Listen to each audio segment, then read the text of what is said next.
कविता का शीर्षक है पहेली तो नहीं होते पिता। पहेली तो नहीं होते पिता, फिर भी उन पर मां की तरह आसान नहीं होता कविता लिखना। पहेली तो नहीं होते पिता, फिर भी उन पर मां की तरह आसान नहीं होता कविता लिखना। आसान नहीं होता मां की तरह उन पर अधिकार से बोलना। उनको समझ लिए जाने के तमाम दावों में उनको समझ लिए जाने के तमाम दावों में हमेशा नत्थी होती है एक हिचकिचाहट। वे पाठ के भीतर पुनर्पाठ होते हैं। जितनी बार पढ़ो उतनी बार खुलते हैं। हर बार नए सिरे से थोड़ा और अबूझ हो जाते हैं। फिर भी पहेली तो नहीं होते पिता। वे हरहराते दरख्त का तना होते हैं। वे हरहराते दरख्त का तना होते हैं। तना जिसमें ना फूल आते हैं, ना फल लगते हैं, न पुरवाई जिससे आकर गले मिलती है, न बारिश की पहली फुहार जिसे भिगोती है। फिर भी उसी से फूटती हैं शाखाएं। वही तय करता है दरख्त का बितान, वही तय करता है दरख्त का विस्तार, वही देता है फुनगियों को ऊंचाई, वही तानता है रात्रिचरों के आसियानों का वितान। वही भिड़ता है आंधियों से, वही झेलता है कुल्हाड़ी का पहला वार, क्योंकि लकड़हारे भी जानते हैं वे काट देंगे तना तो अर्रा के गिर जाएगा पेड़। पेड़ का तना होते हैं पिता। पेड़ का तना होते हैं पिता। पहेली तो नहीं होती, मगर आसान नहीं होता उनकी चुप्पियों को साफ साफ सुन पाना। उनकी चुप्पियों में मौजूद होते हैं न जाने कितने कश्मकश। जुबा तक आते आते रह गए न जाने कितने सवाल। तने हुए मुक्के, कुतर्क हो चुकी लाचारियां, न जाने क्या क्या दफन होता है उनकी इन विलंबित लय सी चुप्पियों में। मां की चुप्पियों से नहीं होती उनकी चुप्पियां कि जिद करने के पहले ही फूट पड़े और अनदेखी कर दो तो यूं ही फट पड़े। पिता की चुप्पियां जन्मना मूक होती हैं। पिता की चुप्पियां जन्मना मूक होती हैं। कभी कभार ही टूटता है उनका मौन, वरना तो मौन रहते ही वे विदा हो जाते हैं दुनिया से। अबूझ पहेली तो नहीं होते पिता, फिर भी आसान नहीं होता उनकी तहें खोलना। अबूझ पहेली तो नहीं होते पिता, फिर भी आसान तो नहीं होता उनकी तहें खोलना, उनकी सिलवटें सही करना। कोई नहीं कर सकता आसानी से मां की तरह पिता को जानने का दावा। पिता हमेशा जानने से ज्यादा अनुमान किए जाते हैं।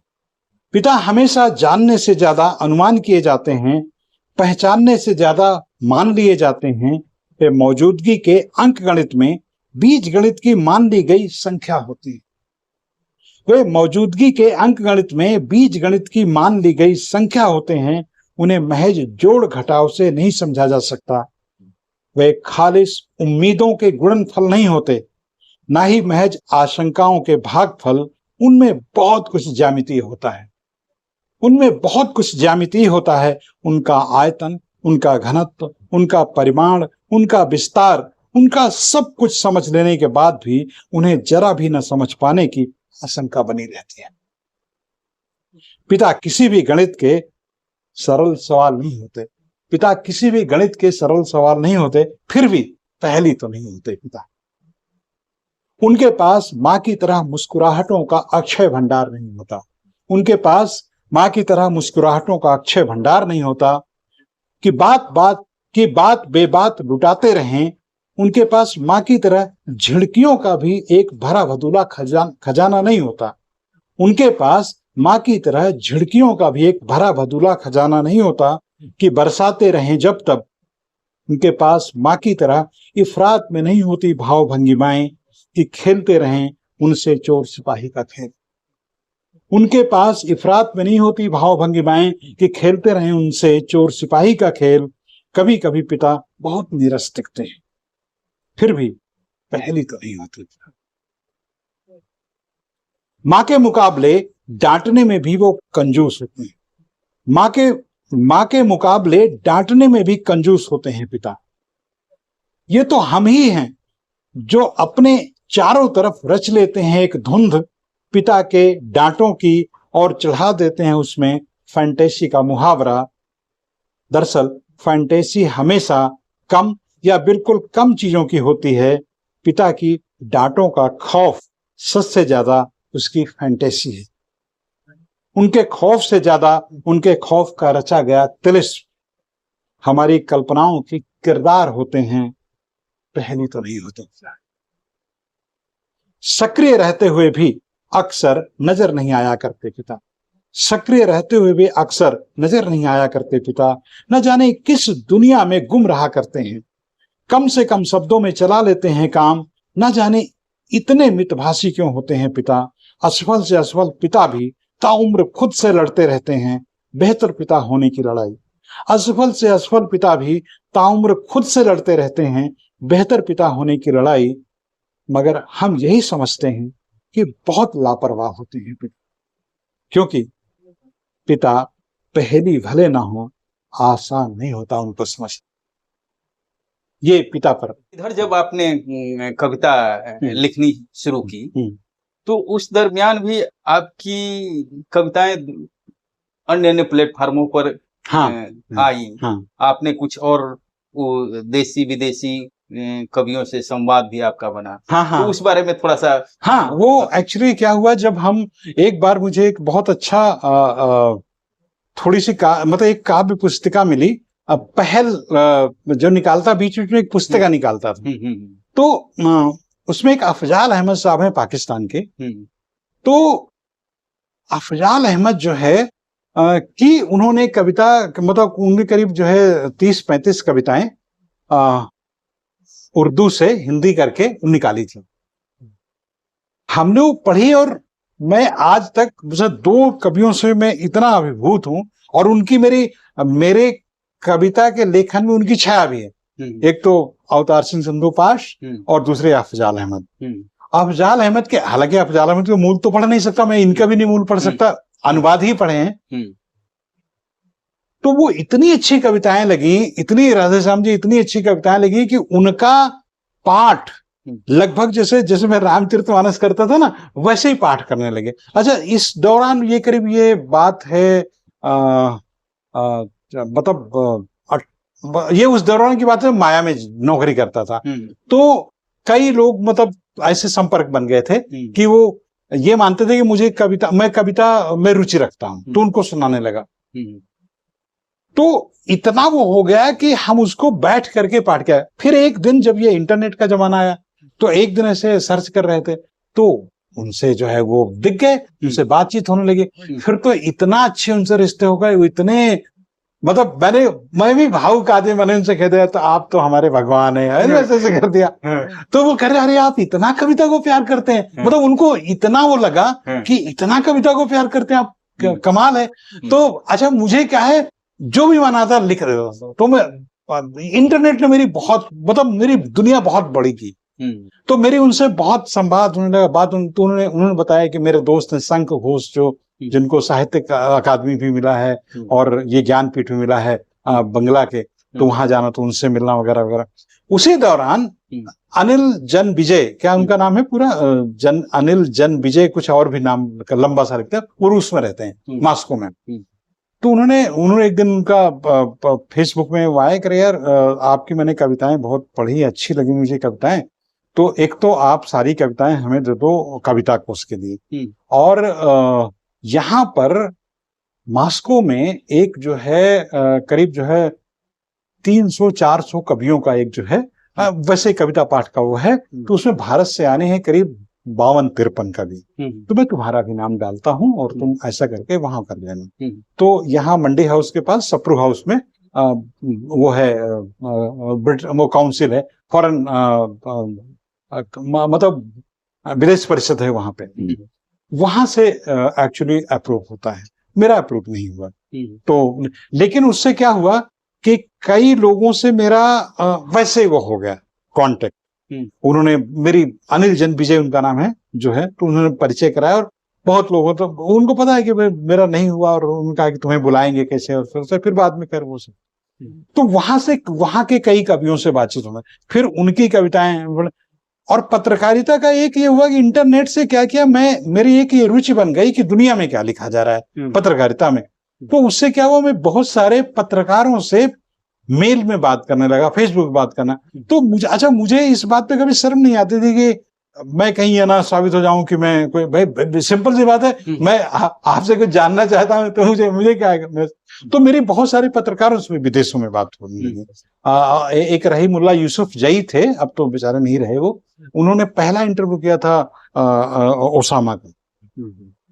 तो जब उन्होंने ओसामा का इंटरव्यू किया, और ओसामा का बहुत लंबा इंटरव्यू, टाइम ने छापा 27 पेज का, नहीं 17 पेज का इंटरव्यू, 17 पेज, टाइम मैगजीन में, और A4 साइज वो मैगजीन, और इतना पतला लिखती है।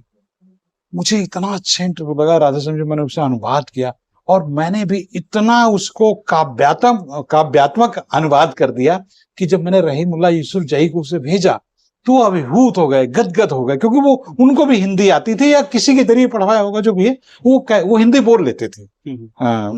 थे अफगानिस्तान में रहते थे पाकिस्तान के अफगानिस्तान में रहते थे, पत्रकार थे, और उनको हिंदी भी आती थी, या तो खुद आती थी या किसी माध्यम से। उन्होंने बहुत अच्छा उन पढ़ा। फिर इन्होंने मुझसे, एक पाकिस्तान में आज पत्रिका निकलती है, हमारे अखबार है, उसे वहां आज उर्दू के एक मैगजीन निकलती है, तो मुझसे जो है उन्होंने ही कांटेक्ट कराया उनके संपादक का, आज के, कि तुम इनको अपनी 21 कविताएं भेजो, ये छापेंगे। तो उन्होंने छापी और उन्होंने भेजा, लेकिन मुझे वो मिली नहीं कविता, क्योंकि वो भारत और पाकिस्तान का इतना ज्यादा हो गया कि सब कुछ। फिर हुआ कि मुझे तो अफजाल अहमद साहब ने मना किया कि यार तुम इससे बात मत किया करो, क्योंकि तुम्हारा सारा जो है मतलब तुम पे नजर रखी जा रही है, मुझे वार्निंग आ चुकी है 2-3 बार, तुम इंडिया में किससे बात करते हो, क्यों बात करते हो। तो कह रहा कि मुझसे ज्यादा तुम पे वो होगा, तो वो तो मतलब जो है फिर वो खुद ही अवॉइड करने लगे। हालांकि अभी मेरी करीब 8-9 महीने पहले बात हुई, जब उनका जन्मदिन था तो मैंने विश किया था, इसके बाद सुनेंगे। तो मतलब कोई व्यवस्थित नहीं, ऐसे अचानक होते रहे। और जब मैं दिल्ली आया तो मेरा एक थोड़ा सा जो है कविताओं को लेके मेरा वाकई थोड़ा सा फलक बना कि मैं रूसी कवियों को पढ़ने लगा। और मुझे एक सुविधा मिली साहित्य कला अकादमी की। तो मायाकोवस्की, मैं देखिए मायाकोवस्की को मैं पढ़ने गया था उनकी फिल्म रिव्यू, क्योंकि माना जाता है कि मायाकोवस्की ने बहुत अच्छी फिल्म रिव्यू लिखी है, लेकिन मायाकोवस्की की मुझे फिल्म रिव्यू मिली नहीं। एक उनका लेख मिला मुझे अंग्रेजी में, वो मैंने पढ़ा और बहुत अच्छा लेख रहा, वाकई बहुत अच्छा लेख था। लेकिन मुझे साहित्य कला अकादमी में उनकी कविताएं मिलने लगी। फिर तरसेम गुजराल है शायद, है ना, तरसेम गुजराल जो है, उन्होंने उनकी बहुत अनुवाद किया है, तो हिंदी में अनुवाद किया। फिर मैंने उनको पढ़ा, मुझे बहुत, तो इस तरीके से कविताओं से एक अव्यवस्थित किस्म का जुड़ाव बनने लगा। फिर वो माया एक क्या माया उनका नाम है, वो उनसे, और पोलैंड की वो सिम्बोर्स्का, उनको पढ़ना, मतलब इस तरीके से हुआ। कोई बहुत ऑर्गेनाइज्ड मतलब वो नहीं है, धीरे धीरे रुचि के हिसाब से बनने लगा। और फिर कहीं पढ़ा कि वो ऐसा कवि है, तो फिर उसको ढूंढ के पढ़ने लगा। आपको भारत में जो कवि हैं, तो आपको कविता में आपके प्रिय कवि कौन हैं? देखिए, प्रिय कवि तो मैंने जैसे बताया कि प्रिय कवि तो मेरे पास कि जिनकी कविताओं से मेरे अंदर शायद कविता फूटी, मैं जो मानता हूं ये कविता। पहले की वो धार्मिक और वो छंद वाली छोड़ दो, अब ये जो कविता फूटी, तो मुझे कहीं नहीं लगता है कि इसमें पास का बड़ा असर है। तो मैंने पास की लगभग सारी कविताएं कई बार पढ़ी। एक तो मुझे वो सबसे ज्यादा प्रिय है, लेकिन और भी बहुत लोकप्रिय हैं। कुमार विकल भी मुझे बहुत अच्छे लगे, मतलब कुमार विकल के भी कविताएं मैंने बहुत पढ़ी। और बहुत इस किस्म का भी मेरा नहीं है कि इस कवि को मैं सारा पढ़ा हूं, ऐसा भी नहीं है। मतलब जैसे इस समय मुझे कुमार अंबुज की कविताएं बहुत अच्छी लगती है। मैंने कुमार अंबुज का भी एक संग्रह खरीदा था, मुझे बहुत अच्छी कविताएं लगी। 2 साल पहले 2 साल पहले तक मुझे गीत चतुर्वेदी बहुत अच्छे कवि लगते थे, बहुत, आज भी लगते हैं। तो उनकी तब तक 5 किताबें प्रकाशित, उन्होंने 5 मंगाई और 5 मैंने पढ़ी। मुझे बहुत अच्छी कविताएं उनकी लगती हैं। कविताएं लेखन में, मतलब अखबारी लेखन, अगर मुझे, मैं लालच, मतलब मैं छोड़ ही नहीं पाता लालच के बिना पढ़े। अभय कुमार दुबे का मैं लेख हमेशा पढ़ लेता हूँ, कहीं भी मुझे मिलता है तो मैं आमतौर पर उसे पढ़ ही लेता हूँ। प्रियदर्शन के मैं करीब करीब हर लेख पढ़ लेता हूँ जो मेरे सामने आया, और मैंने उसकी सारी जितनी, मतलब किताब नहीं खरीदी मैंने कभी कविताओं की उनकी, लेकिन जितनी भी सार्वजनिक उसमें उनकी कविताओं करीब सारी पढ़ी है मेरी। तो प्रिय में लगभग यही है, और इतने सारे अलग अलग हैं, मतलब किसी की ये कविता बहुत अच्छी, किसी की बहुत, और पुराने में तो मुझे तुलसी बहुत, मतलब तुलसी को आज भी मैं ऐसे पढ़ता हूं तो वो एक दूसरे किस्म का कनेक्शन लगता है कि मतलब जो है अंदर से लय फूटती है, मतलब मन गीला गीला हो जाता है, हरा हरा हो जाता है जैसे पक्ष में। ये आप में जो वैचारिक थोड़ा बदलाव जो आया है वो कैसे संभव हुआ, जो आपकी जर्नी है? वैचारिक बदलाव तो देखिए ऐसा है कि इसमें भी बहुत लोगों को नहीं पता कुछ। मैं आज पहली बार बता रहा हूं कि वैचारिक बदलाव, वो जो दिखने वाला बदलाव है आइडियोलॉजिकल, वो तो शायद मतलब बाद में उसमें एक लेबल लग जाए। एक किस्म से वैचारिक बदलाव मेरा बचपन से ही था, बच्चा इस तरह का नहीं, न्याय, मतलब न्याय। मेरे ससुर जो है जब मेरे गांव गए तो होता ना कि जो कोई अपने को लड़के जैसा देखता है कि लड़के का, तो ये कहते हैं, मुझे बाद में बताया करते थे, कई सालों बाद बताया, कि कई बूढ़े रो पड़ते थे। मैं तुम्हारे बारे में उनसे पूछता था तो खास करके मंदिर के पुजारी जी और कई बूढ़े कह रहे उससे अच्छा लड़का तो हमने देखा ही नहीं। कह रहे, कहते थे इतना सज्जन और इतना न्याय प्रिय लड़का हमने नहीं देखा। लेकिन मेरी न्याय प्रियता और मेरा जो सज्जनता थी कहीं ना कहीं मेरी चेतना का हिस्सा थी। जैसे हम तकनीकी रूप से गरीब थे गांव में, गरीब इसलिए थे, संसाधन हमारे पास बहुत थे लेकिन एक तो मैनेज नहीं कर पाता, और हमारे जो बाबा थे उन्होंने बहुत सारा बर्बाद किया था, थोड़ा वो चरित्र से वो थे, और हमारे चाचा भी ऐसे। तो मेरे पिताजी तो नौकरी करते थे, तो मुझे पता नहीं क्यों एहसास था कि मुझे बहुत स्वभाव से अच्छा रहना चाहिए कि हमारे पिता ताकतवर नहीं है और हमारा गांव जो है एक तो पूरी तरह से वो सवर्ण गांव है। तो वहां आमतौर पर यह होता है कि इज्जत बहुत बड़ी चीज मानी जाती है, और हर आदमी दूसरे की बेइज्जती करने के फिराक में रहता है।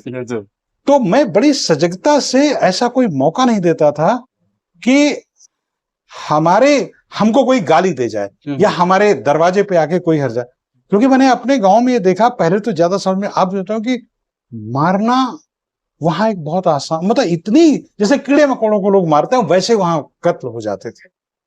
और आज भी कोई बहुत बदलाव नहीं है, पैसा का बदलाव है बस। और दूसरी बात है, हर आदमी दूसरे के ये तैयार रहता था कि इसको जो है कैसे लेट डाउन कर दें कि ये दूसरों के सामने उग रहा है। और हमारी थोड़ी ये प्रतिष्ठा थी कि हम बहुत ईमानदार लोग हैं। मेरे पिताजी, तो मैं सोचता मेरे पिताजी गरीब हैं और हमारा ईमानदारी को है, तो मैं बड़ी सजगता से बहुत न्यायप्रिय रहता था। कभी गांव में कभी कोई मने, मतलब बचपन का कोई भी वो मतलब मैंने नहीं किया जो बाकी सारे बच्चे करते थे। जैसे किसी के खेत से कुछ उखाड़ना या कोई कुछ करना, एक तो हमें जरूरत नहीं पड़ती थी, लेकिन इसके बावजूद स्वभाव के तौर पर भी नहीं करता था और सजगता से करता था, ऐसा नहीं कि। और बड़ों का आदर बहुत करता था, बूढ़ों का खास तौर पर। तो वो करते, वो ऐसा कुछ हो गया कि वो मेरी स्वभाव का हिस्सा हो गया, क्योंकि मुझे वो कि मतलब जो है वो, तो वो न्यायप्रियता का एक बीज था, वैचारिक नहीं। मतलब ये इसमें कि सच बोलना है, झूठ नहीं बोलना, और बड़ों का आदर करना, इस मूल्य के तौर पर, इस स्तर पर। उससे एक ताकत भी मिली। जब मैं गांव में लेटरिन जाता था बाहर खेतों में, तो मैं गांव में हमारे कई किस्म के वहां कुछ का मैं मामा लगता हूँ, मतलब होता है ना कई किस्म के लोग होते हैं बाहर से आके बसे होते हैं। हाँ। तो वहां एक बड़े तो बहुत सारे बच्चे आके मुझे परेशान करने लगते थे, मामा मामा मामा, और वो कहते इसको परेशान कर, इसका पानी फेंक दें और लोटा ले लें वगैरह वगैरह। तो चूंकि मैं इतना ईमानदार, इतना साफ रहता था, तो मुझे गुस्सा जब आता था तो मुझे डर नहीं लगता था। तो मैं एक डंडा, मतलब अगले दिन मैं एक डंडा लेके गया और कई लोगों को मैंने जम के मारा। तो लोगों को हैरानी हुई कि ये इतना सीधा, इसको ये मतलब इसका। और फिर ऐसा हुआ कि गांव के 5-6 लोगों को मैंने ऐसे ही मारा। तो गांव में 2 बातें एक साथ प्रचलित हो गई कि मैं सनकी हूं, गंवार भी हूं, और वैसे बहुत अच्छा हूं। तो मतलब एक किस्म से ये हो गया कि मैं सबको नमस्ते करता था, अपने किसी भी जाति वाले को मैं नमस्ते करता था। हमारे गांव में तब तक बहुत नीची जाति के भी लोग थे, तो गांव को बड़ा अजीब लगता था कि कुछ रैदास से मैं उनको जाके नमस्ते करता, और जब मैं कानपुर से उनके पैर भी छू लेता था तो बड़े गदगद रहते थे। और ये क्यों आया मुझे ये नहीं मालूम, लेकिन या तो घर के ऐसे पिताजी की मूल्यों से वजह रहा, लेकिन उससे 2 बातें एक साथ हो गई कि ये है तो बहुत ईमानदार, बहुत वो, लेकिन बहुत सनकी है, साला कुछ भी कर सकता है। तो उससे मेरा जो है पूरा बचाव होने लगा। तो ये तो, और ये बॉम्बे तक मैं नहीं जानता था। बॉम्बे जब मैं पहुंचा 88 में, तब तक मैं नहीं जानता था कि मार्क्सवाद क्या और ये समाजवाद क्या और ये है। वहां पैंथर्स हैं, वो ना दलित पैंथर्स का जो है वो हमने, मैं उनके नजदीक धीरे धीरे, वो भी एक्चुअली मार्क्सवादी हैं, लेकिन वो मार्क्स को नहीं लाते बीच में, वो दलित अस्मिता के नाम पर, लेकिन हैं वो मार्क्सवादी एक किस्म से। तो मैं उन लोगों के बताया, तो ये थोड़े थोड़े फिर पता चला अच्छा ये है वो। फिर वहीं पर मेरा कुछ कम्युनिस्टों से मतलब संबंध बने, लेकिन वो इस तरीके के नहीं थे जैसे आप लोग या सीपीआई वगैरह, वो सीधे पीडब्ल्यूजी से लोग। तो उन लोगों से बातचीत करते हैं तो मुझे लगा अच्छे लोग हैं, बातचीत में बहुत अच्छे हैं। फिर मेरठ से आया, क्योंकि मुझे वहाँ मेरे साथ कुछ दुर्घटना हो गई, तो मैंने 2 उपन्यास लिखे थे एक्चुअली। तो जानता कुछ नहीं था, तो एक गेलार्ड होटल है, तो वहां पर एक विज्ञापन आया था कि स्क्रिप्ट के लिए कि आपकी कहानियां हो तो लेके आइए। मैं वहां गया, तो मैंने मतलब जो है रिसेप्शन में दिया, और वो एक सज्जन आए और ले गए कि आपको बुलाते हैं। 1 घंटा हो गया, 2 घंटा हो गया, 2.5 घंटा हो गया, बुला ही नहीं रहे। फिर मैं परेशान हो गया, फिर अंदर जाके देखा वहां पे कोई था ही नहीं। तो बाद में तब मुझे पता चला कि यहाँ एक ऐसी व्यवस्था है कि होटलों में या रेस्टोरेंट में आप 4 घंटे 2 घंटे के लिए रूम ले सकते हैं ऑफिस के लिए। अच्छा। तो मैं रोने लगा। मुझे बहुत वो नहीं था, और क्योंकि उसका कोई मतलब प्रिंट नहीं, कोई दूसरी कॉपी भी नहीं, तो मैं रोने लगा।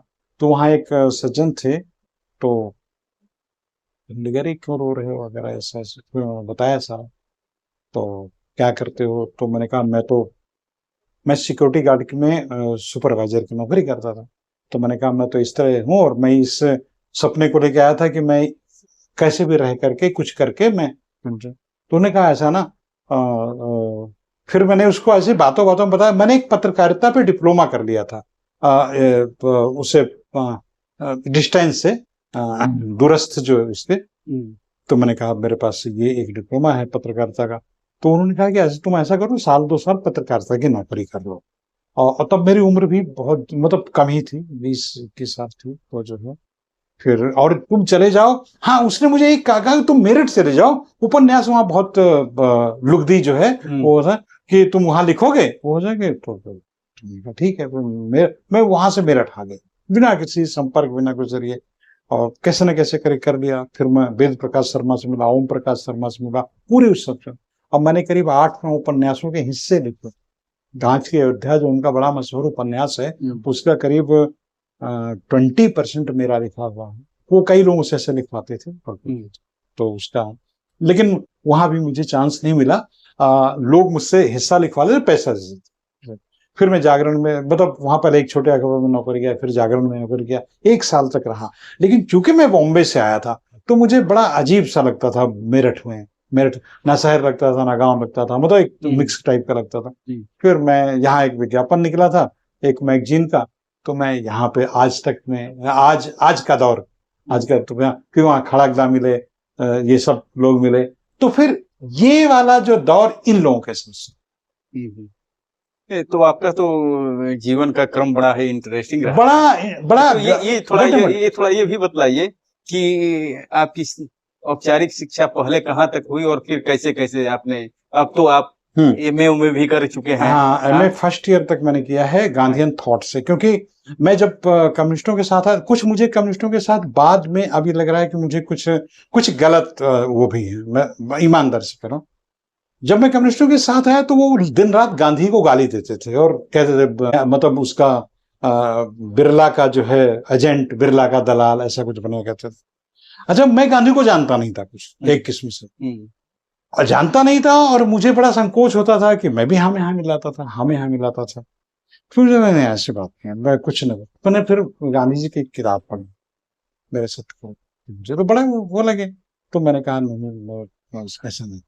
मैं पढ़ाई लिखाई का जहां तक मेरा वो है, मैं पढ़ाई लिखाई में तो ऐसा है कि जब गांव में कहाँ तक पढ़े, मैं गांव में तो कानपुर, हाँ कानपुर में तो मैं 12वीं के, मतलब 10वीं पास करने 12वीं फॉर्म भरती थी, फिर मैं वहां से चला गया, है ना। कानपुर तो फिर मतलब बंबई चला गया और सब कुछ रुक गया। फिर मैं जब बंबई में, एक तो बंबई से मैंने पत्रकारिता वाला वो डिप्लोमा किया, बंबई में रहते हुए, यही लाजपत नगर में कोई वो था, इससे किया। फिर मेरठ चला गया, तो मेरठ से मैंने कहा कि नहीं, इंदिरा गांधी इग्नू से मैं ये पढ़ाई कर ले। फिर मैंने 12वीं का वहां से किया, फिर मैंने छोड़ दिया, मैं पढ़ाई वढ़ाई से कुछ लेना देना नहीं। फिर जब मैं यहाँ आया तो मैंने कहा यार चलो बीए करते हैं। तो बीए का था कि एक उसमें उस समय आया था कि मतलब डायरेक्ट बीए भी कर सकते हैं। एक वो ब्रिज कोई यूज था कि वो ब्रिज करा के, लेकिन उसमें ब्रिज में था कि 1 साल तक वैसे हुआ, तो फिर जो है कैसे करके मैंने वो किया, ब्रिज से जरिए वो किया। और लास्ट में जब मेरी शादी हो गई, और तब तक मैंने गांधी को काफी पढ़ लिया, तो मुझे पता चला गांधी पर डिग्री है, औपचारिक डिग्री जो है उसी साल कामराज मदुरई यूनिवर्सिटी ने शुरू किया था। तो मैंने कहा अगर मुझे पढ़ना ही है तो मैं गांधीयन थॉट पढ़ती हूँ। तो गांधीयन थॉट एमए में मैंने एडमिशन लिया। तो उन्होंने मुझे 48-52 किताबें भेजी, वो सब टेक्स्ट बुक हैं, मतलब पढ़ने के लिए, मतलब एग्जाम देने के लिए, लेकिन और सब अंग्रेजी में। लेकिन मुझे पढ़ के बहुत मजा आया। और चूंकि मेरी भाषा अच्छी नहीं थी, ना हिंदी ना अंग्रेजी, मतलब मुझे भाषा आती थी, लिख लेता था मैं, लेकिन पंक्चुएशन गड़बड़ हो जाते थे। लेकिन मैंने हिंदी का मैं कर लूंगा जो है, और मैंने कर लिया। 2nd क्लास मैंने पास कर लिया फर्स्ट ईयर। फिर उसी समय क्या, हमने वहां मकान खरीद लिया। तो उसमें क्या सुविधा थी राधे श्याम जी की, आप 3 साल में कभी भी दोबारा सेकंड कर सकते हैं। 1 साल 2 साल 3 साल गैप दे करके भी, तीसरे साल भी कर सकते थे। तो मैंने कहा इस साल नहीं, अगले साल कर लेंगे। वहां घर और बनवाया, वहां मतलब गाजियाबाद में, वो करने लगे। फिर बच्चे दोनों हो गए थे तब तक, और फिर ऐसे कुछ होने लगा कि मतलब एक अनुशासनहीनता ये नहीं किया तो एक तो नहीं छूट ही गया। और बीच में था कि मैं अब कुछ एआई का कुछ करूंगा, आर्टिफिशियल इंटेलिजेंस पे, तो कुछ छूट गया, लेकिन करूंगा। अब मैं, अब ये है कि 1 आध साल में थोड़ा बच्चों का वो होके कुछ करूंगा। बहुत कुछ मतलब कोई जुनून नहीं बना पढ़ाई को लेकर के उस तरीके का कि मुझे हर हालत में होगा। लेकिन बीच बीच में लगा कि कुछ औपचारिक पढ़ाई होनी चाहिए, लेकिन ऐसा कुछ जुनून नहीं बनता था कि वो। लेकिन फिर उनका काम चल रहा है। फिर उनका अब तो 57-58 साल हो गए। अब तो सिर्फ इसी के लिए पढ़ना है कि मतलब अपने मन के लिए ही पढ़ना है। लेकिन स्वाध्याय मैंने बहुत, स्वाध्याय तो मैंने देखा है, जब से मुझे लगता है कि आपसे जुड़े हुए हमको लगभग 30 साल हो गए। 92-93 से ही जुड़ गए थे हम। हाँ, वैसे हाँ। तो इनके जरिए, हाँ, लेकिन 94-95 से तो आना जाना हो गया था। हाँ। तो इस तरह मैंने देखा कि आपने काफी जो है स्वाध्याय के बल पर काफी वैचारिक चीजें पढ़ी, बहुत सारा इस तरह से किया, भाषा के स्तर पर आपने बहुत बड़ा सुधार किया, और विचार के स्तर पर भी बहुत सारी चीजें आपने ग्रहण की, और जो आपकी लगनशीलता है उसको देख करके हम लोग प्रेरणा लेते हैं कि कोई आदमी कैसे खुद बनता है, एक आदमी कैसे बनता है। हाँ, आदत का हिस्सा ही हो गया एक किस्म से। हाँ, लेकिन इस जैसे मेरे घर से बाहर जाने की भी कहानी है, ये भी एक किस्म से स्वभाव का हिस्सा है। क्या था कि राधेश्याम जी, मैं अपने घर की आर्थिक स्थिति से परेशान रहने लगा था। मुझे ये लगता था कि हमारे जो बागीचे थे, तालाब थे, खेत थे, सब कुछ थे, लेकिन हम गरीब हैं। मुझे बात बड़ी खलती थी, खराब लगती थी, और मुझे लगता था कि भाई हम क्यों नहीं। तो मैं तीनों भाई और पिताजी एक जमाने में उस जहां जब मैं घर से भागा, तब बता रहा हूँ, हाई स्कूल पास करने के बाद की बात है। तो ये हुआ कि हर काम वो बाहर, मतलब जो भी काम करते थे किसी से कराते थे। जैसे जैसे खेत बटाई में करना है, महुए हैं तो कोई बीन के लाए, कोई और, तो मुझे बहुत खराब लगता था। एक दिन क्या हुआ, हमारे घर के बाहर एक खपरेल थी, तो अब आषाढ़ आ गया, मतलब आषाढ़ नहीं, जेठ ही था, जेठ आ गया, जेठ में वहां सब लोग अपना सही कर लेते थे। अब ये कह रहे मजदूर नहीं मिल रहे, तो मुझे बड़ा गुस्सा, हमने क्यों मजदूर की क्या जरूरत है, खपरे सही करने हैं, साधारण सी बात है, चलो सब लोग करते हैं। पता नहीं क्या करते करते राधेश्याम जी कर दिया कि इन्होंने बहुत ज्यादा गुस्सा दिला दिया मेरे भाइयों ने मुझे। मैंने एक लठ उठाया, बड़े भाई को भी मारा, उससे छोटे वाले को भी मारा, सबसे छोटे को मारा, और फिर लगा कि अब तो यहां नहीं रह सकता, डर अंदर, मुझे भी डर लगा। तो मैं वहां से साथ कानपुर, मतलब बहुत दूर नहीं गया, कानपुर चला गया। कानपुर चला गया तो फिर मुझे नहीं गया, तो फिर मैं अलग अलग ऐसे, मतलब एक वाइडेंड होने, मतलब वाइडेंड हमारे यहाँ का शब्द है आवारा, तो एक आवारा टाइप का जो है बिताने लगा। उसमें मेरा बड़ा अध्ययन हुआ, जानने का, मतलब सीधे सीधे तौर पे कृष्णटी को मैं नहीं जानता था, एक पादरी से जाना कृष्णटी को, मतलब इस तरह का जो वो होने लगा, तो मजा आने लगा। लेकिन भाई की शादी थी उसी साल 85 में, एक साल बाद की बात है, भाई की शादी थी, तो मैंने कहा यार अच्छा नहीं लगता, मैं करके चल रहा। तो आज ये सब मान चुके थे कहीं खो गया या जो भी है, सबको लगता तो मैं कहीं मर गया। अच्छा, कानपुर में ही नहीं, मैं कानपुर से भी भाग गया। अच्छा। मैं आगरा और ये टूंडला, मतलब यहाँ सबका मजदूरी करता था और रहता था, पढ़ता भी बहुत था। हमारे यहाँ 3 दिन शादी का होता, पहले दिन तेल होता है, दूसरे दिन मायन होता है, दूसरे दिन मातृ पूजन जिसे कहते हैं ना, मायन उसको हम बोलते हैं। मातृ पूजन वाले दिन मैं गया तो हमारे घर में बहुत रिश्तेदार आए हुए थे, तो बड़ा सा बाहर एक चबूतरा था, तो बहुत लोग सोए, तो उन्हीं के बीच जाके सो गया। तो जब सुबह जगह रही है तो आ गया तो फिर थोड़ा ऐसे वो हो गया, फिर नहीं बनी बात, तो फिर घर से एक तरह से मोह ही भंग हो गया। मुझे भाइयों का स्वभाव बड़ा खराब लगता था। तो जब कानपुर में रहता तो एक बार आया तो हमारा गन्ना सूख रहा, मतलब हमारे घर में कुछ काम नहीं होता था, इतनी अच्छी खेती, लेकिन कभी गन्ना नहीं लगा था। अरे बहुत मेहनत होती है उसमें, बहुत काम करेगा कौन काम। तो एक बार उन्होंने ले दे करके एक छोटा सा एक 10 विश्वास जो है गन्ना लगा, घर के, सिर्फ घर के इस्तेमाल के लिए।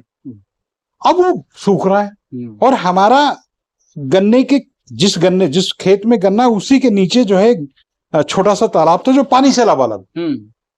मैं सुबह 4 बजे गया और देखिए कि 2 बजे तक मैंने बाल्टियों से पूरा से, हालांकि मेरी तबीयत भी खराब हो गई बाद में, तो उसी दिन मैं कानपुर भी आ गया।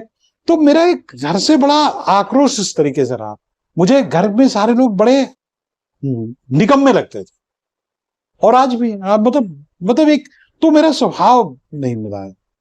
फिर घर से एक तरह से दूरी ही बनती गई, और बनती गई तो फिर बनती ही रही।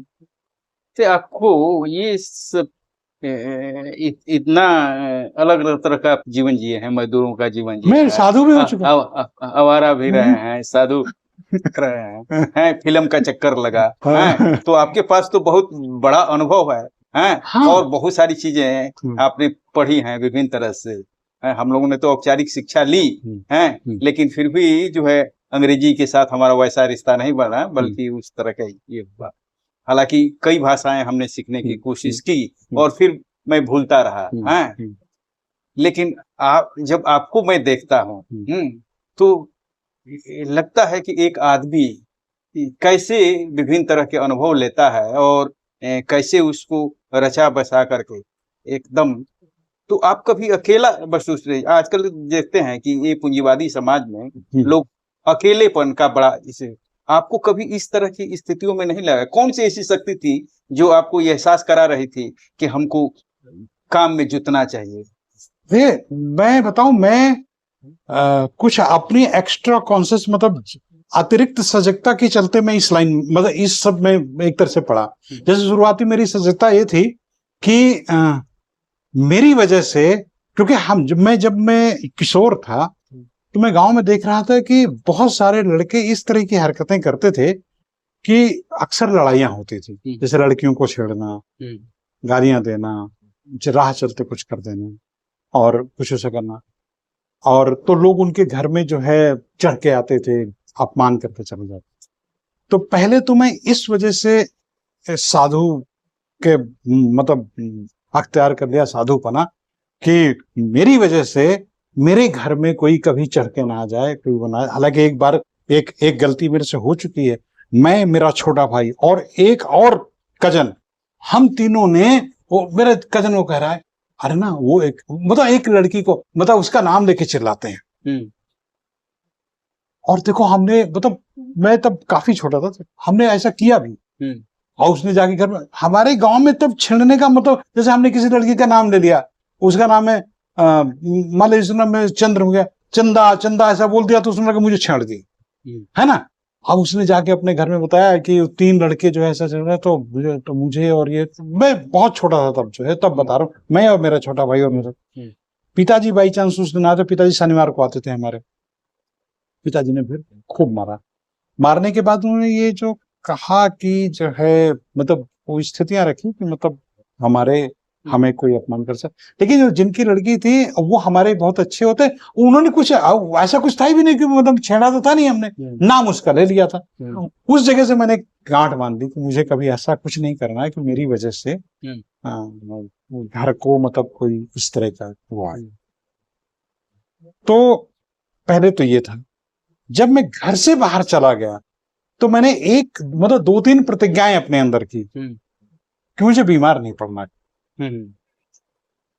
और कभी ये ना हो कि मैं बीमार पड़ूं और मतलब मेरे घर तक ये खबर पहुंचे और ये परेशानी हो।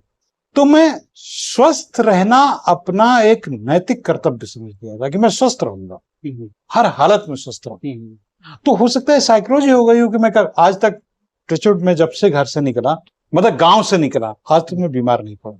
और हो सकता है किसी दिन अचानक पूरा ही पड़ जाऊं, लेकिन जो है ना, मैं 82 के बाद से आज तक 83 से मतलब बीमार नहीं पड़ा, और गांव में ही एक बार बीमार पड़ा हूं, उसके बाद सोचते हुए।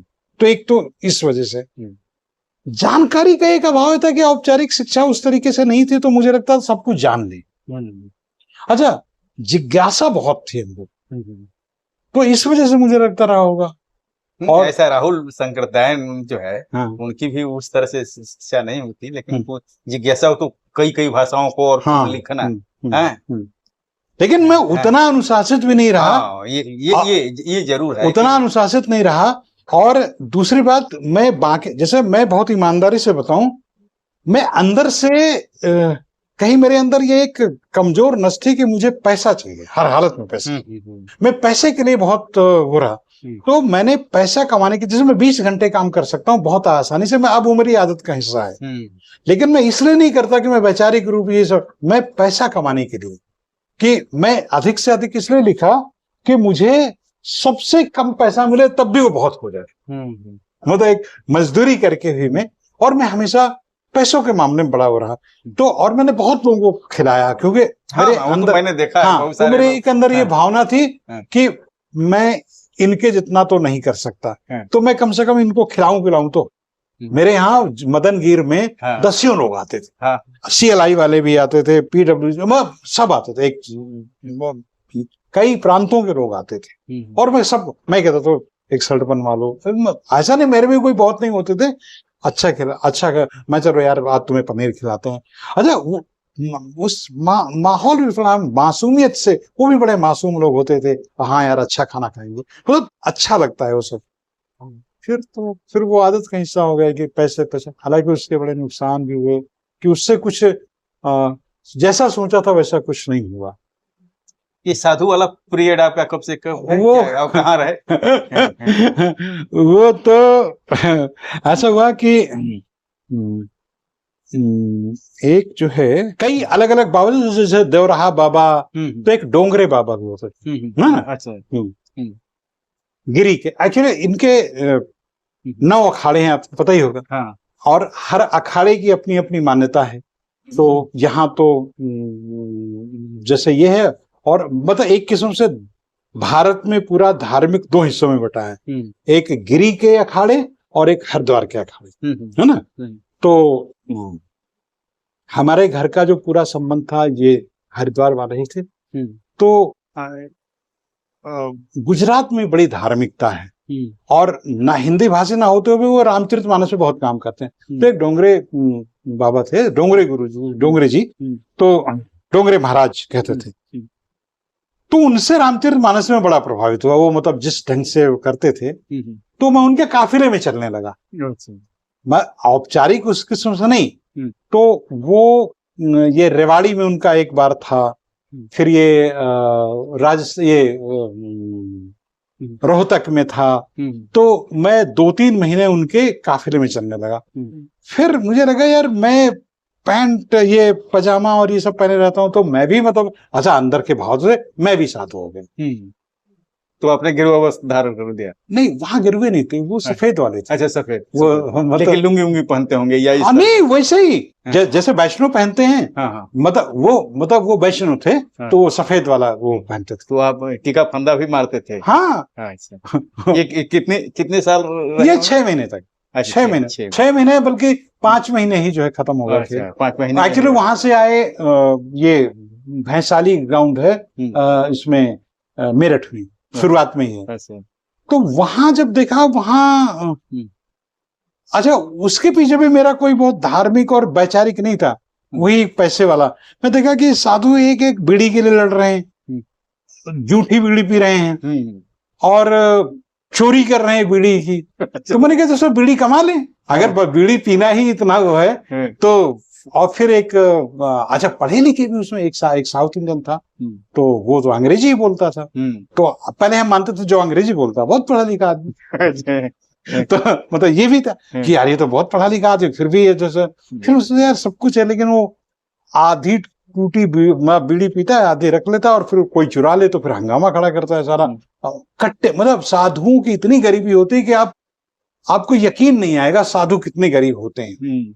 तो मुझे वो गरीबी ने विचलित कर दिया कि खाना जैसे हमें कहीं भंडारे हैं तो जितना खा लो, नहीं तो एक बार खाना मिलता था। और ये खैर मुझे तो अंदर वो नहीं था कि मुझे कोई ऐसा वो भी नहीं था, मैंने कोई वैसा राम राम भी नहीं सुना, कोई मेरा पक्का गुरु भी नहीं था, मैं कच्चे में ही था। मैं अभी वो पक्का तो तब होता जब मतलब एक वो पार कर चुका होता, तो कच्चे में ही मैं वापस हो गया। वो जो मेरे यहाँ लड़का था ना रघुवंशी संजीव, वो भी ऐसे हुआ एक बार, वो भी चला गया। हालांकि वो कच्चे से आगे पक्के तक गया, पक्के से वापस आ गया। ये फिल्मों का चक्कर आपको कब से हुआ? फिल्मों का तो देखिए, फिल्मों का तो नहीं, लिखने मैं जो कर रहा हूँ कि आपको फिल्म में जाना है, लिखना है, और उसके लिए ये तो कानपुर सिक्योरिटी गार्ड। हाँ, ये तो हाँ, इसमें मैं अपनी बेईमानी समझता हूँ, और इसके लिए मैं अपने को माफ भी नहीं कर पाता कि मैं कानपुर से जब गया था तो मेरे अंदर का उद्देश्य यही था कि मुझे फिल्मी गाने लिखने, फिल्मी गीत, और मेरे पास कम से कम नहीं तो 80-90 गीत लिखे रखे हैं, कुछ पुराने, कुछ नए, कुछ अभी भी लिखे। लेकिन वहां जाकर के मैं तो अपने को इस बात को मानता भी हूँ, जानता भी हूँ, लेकिन वहां की एक बड़ी ये जो सहज चलन है कि फिल्म, जब मैं बता रहा हूँ बात ये 87-88 की, उस जमाने तक पूरे देश से हर साल लगभग 3 लाख लोग आते थे ये सपना लेके फिल्म इंडस्ट्री का। लिखने का तो बहुत रेयर लोग आते थे, हीरो बनने का। और राधे श्याम जी इतना अमानवीय है पूरा वो दृश्य, आप सुन के भी हैरान रह जाएंगे। ज्यादातर लोग या तो आत्महत्या कर लेते थे, या जिंदगी भर के लिए मजदूर बन जाते थे, या लड़कियों जो है वेश्यावृत्ति में चली, क्योंकि वहां कोई रास्ता ही नहीं है, जरिया ही नहीं है तर्क का। वहां बड़ा सामंती प्रवृत्ति है, या कोई किस्मत जो कहें, किस्मत तो कोई ब्लू जिंदा गन जो है, मतलब कोई धोखे से हो जाए। नहीं तो अगर आपका कोई जान पहचान नहीं है, कोई कनेक्शन नहीं है, कोई जरिया नहीं है, कोई रास्ता नहीं, तो आप एंट्री ही नहीं कर सकते। या फिर आप में एक ईमानदारी हो, आप किसी के पांव दबाएं 10 साल, किसी का खाना बनाएं, किसी का हगा मुता उठाएं, किसी को कुछ भी करें, इवन यहाँ तक कि मतलब क्या कहेंगे, सेक्सुअल भी जो है, ऐसे भी दुर वहां पे। या तो आपको अपना कुछ होना, और इतना मतलब वो हो कि मुझे इस हर हालत में कुछ करना है। तो तब जय रामानंद सागर थे, कहीं रोटी बनाते थे किसी के, जबकि वो आए थे पत्रकार थे, इसके बावजूद उन्होंने को मिटा दिया कि मुझे तो बनना ही प्रोड्यूसर है, मतलब फिल्म लाइन लिखनी है, फिल्में लिखनी है। तो बड़े बड़े उनके रोटी बनाई, पैर धोए, वो मतलब 25 साल तक उन्होंने ये मतलब ये सब किया, तब जाके उनको आज अच्छा जिस दिन मौका मिल गया और आपके अंदर है, तो फिर वो तो दुनिया बदल जाती। बहुत सारे लोग ऐसे, एक नहीं बहुत सारे लोग ऐसे, लेकिन मैं ये नहीं कभी कर पाया।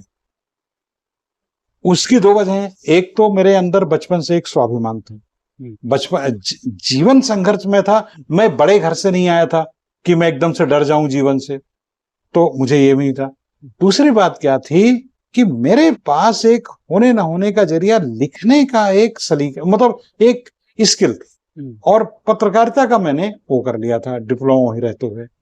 तो मैं वहां से मैंने सोचा कि पत्र, तब फ्रीलांसिंग भी लोग कर ले, वहां से मैंने दिल्ली प्रेस से कुछ किया, उन्होंने छापा भी। तो एक ये धोखा भी था। तो मैं कभी 100% दे भी नहीं पाया। कुछ ने मुझे माँ की गाली दिया तो मैं उसको 1 के बजाय 4 गाली दिया। मैं तो अच्छा हुआ आगे नहीं, मैं क्रिमिनल हो जाता। मैं बता रहा हूँ ये ऑनलाइन ही, मैं सब सामने मैं एक अपने जीवन को बेहतर बनाने के लिए ये सब मैं सब कर रहा था, लेकिन मैं बड़ा कॉन्शियस था कि मुझे ये नहीं करना, कहीं जाने के लिए ये करना है। तो मैं सिक्योरिटी गार्ड की नौकरी करता था, तो मैं सुपरवाइजर था, और मेरे अंडर 2 गार्ड थे, वो भी इसी तरह का सपना लेके आए थे, और सारे मतलब वो तो पढ़े। वो भी फिल्म का ही सपना लेके आए थे। एक फिल्म का लेके आया था, एक और मतलब बड़ा, मतलब दोनों बड़े सपने लेके आए थे, वो भी ऐसे थे। तो रात में गाने गाया करते थे वो, मतलब गाने गाया करते थे क्या, मतलब हमारी बहुत अच्छी जमती थी, हमारी रात में ड्यूटी होती थी। तो अच्छा, हम ठेकेदार के थे आदमी, मतलब सिक्योरिटी किसी ठेकेदार की थी, और ठेकेदार के हम नौकर थे। तो मुकेश एक लड़के का नाम था, तो वो मुकेश के ही गाने ऐसा सुनाता था कि लगता था कि मुकेश ही गा रहा है। तो हम रोज गाते थे। तो एक दिन रात में 2 बजे चक्कर मारने ठेकेदार, मतलब मालिक जो सिक्योरिटी का, वो आ गया। तो वो ये तो जानता था कि मैं बहुत ईमानदारी से बहुत कुछ करता हूं, लेकिन उसको ये दिखाना था कि अनुशासन और डर कैसे इनमें बनाया जाए। तो वो आते माँ बहन की गालियां दिए, घुसते। अच्छा, साढ़े तुम यहाँ, मतलब इतनी गंदी गंदी गालियां, और बंगाली था, और गालियां ऐसी दे रहा था कि एक तो मतलब बहुत बुरी तरीके से दे रहा था। हम जहां निकलते हो फार्मास्यूटिकल कंपनी थी, तो उसके दूसरी, मतलब 2 मंजिल की थी, दूसरे मंजिल था। तो दूसरे मंजिल में गया, तो दूसरा एक मतलब वहां बैठता था, तो हम तीनों वहीं थे, लेकिन एक वहां ऊपर बैठ जाके वहां देखा, और वहां उसको ले गया जो, और उसको 1-2 थप्पड़ मारे और गालियां देने लगा। पता नहीं, मेरा गमार तो मैं थोड़ा था ही, वैसे समझे, मैंने उसको उठा के फेंक दिया। दूसरी मंजिल मैंने वो उठा के नीचे फेंक और हमने सोचा मर गया। लेकिन बाई चांस ऐसा हुआ कि मरा तो था ही नहीं, उसको ज्यादा चोट भी नहीं आई। मतलब ऐसा कुछ हुआ कि बजाय सड़क के, उस सड़क किनारे जो है ऐसा वहां गिरा। और ठीक उसी समय गश्त करती हुई पुलिस ठीक उसी समय फ्लैश लाइट किया। अब पुलिस हम तीनों को पकड़ ले गई थाना। थाने में इंस्पेक्टर जो था आईपीएस था, और वो कोई या तो कम्युनिस्ट रहा होगा, या बहुत पढ़ा लिखा आदमी रहा, या समझ रहा होगा, या उसके बारे में वो जानता था कि बहुत जल्लाद आदमी है। वो या तो उस ठेकेदार के बारे में बहुत ज्यादा, क्योंकि शायद मैंने सुना उसने कई कतने उतने भी किया और बहुत लोगों को गालियां देता था, बहुत गंदा आदमी था। उस इंस्पेक्टर ने हमें बहुत डांटा सबके सामने और फिर अंदर ले गया। अगर आवाज मतलब फिर उसने बिल्कुल प्यार से कहा कि मैं कहूंगा एक एक थप्पड़ मारो और एक दूसरे को मारना, और मैं तुम भग जाना यहाँ से। इंस्पेक्टर ने हमसे कहा, और बहुत अच्छा आदमी था इंस्पेक्टर। उसने कहा स्पेशल ड्यूटी से इनका नाम मत लेना, लड़के हैं, इनका करियर खराब हो जाएगा। क्योंकि कहते हैं कि अगर थाने के रजिस्टर में नाम लिख जाए तो वो आपका एक तरह से हमेशा चलता है साथ। तो उसने कहा ना, इनका नाम लिख। तो और उनके सामने कहा आज सालों को मैं आज इनको ये नहीं कर दूंगा, वो करने को, कल इनको जेल भेजूंगा, ऐसा करके वो चले। तब 14 अगस्त की रात थी, 15 अगस्त अगले दिन था। तो उसने कहा तुम्हें आजादी है, चलो एक थप्पड़ मारो एक दूसरे के।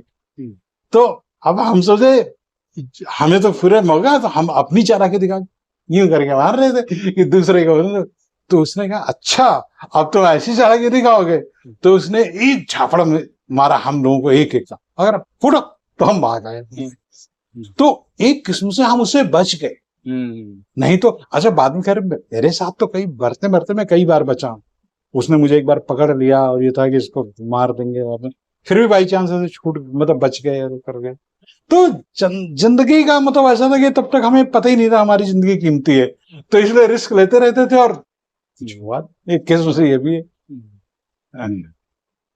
तो इसकी वजह से जो आपके अंदर एक जो अराजकता है, हाँ, ये सब जीवन का नहीं, अराजकता ये है कि मुझे लगता है इस समय मेरी जो तात्कालिक जरूरत है मैं इसको वो करूं, पूरी करूं। तो मैं कोई बड़े कमिटमेंट को लेके नहीं चल पाया, मैं ये तो मानता हूं। जैसे मुझे लगता है मैं कविताएं लिखना बंद कर दिया एकदम से, जबकि ऐसा नहीं है, मैं चाहूं तो मतलब लिखूं, क्योंकि ये लगातार एक नियमित उसमें भाव में रहने का। लेकिन मुझे लगता नहीं, पहले मुझे 1.5 लाख रुपए चाहिए। तो एक किस्म से मैं अपनी कीमत नहीं समझा, कभी इस तरह का स्थायी नहीं था। हालांकि अब भी सोचता हूँ कि एक बार बच्चे सेटल हो जाएं, फिर मैं 60 साल के बाद जो है ये करूंगा, पता नहीं होगा। धन्यवाद बातचीत के लिए और कविता अपने जीवन के बारे में बतलाने के लिए। हम आपके तहे दिल से शुक्रिया। थैंक यू, बहुत अच्छा लगा।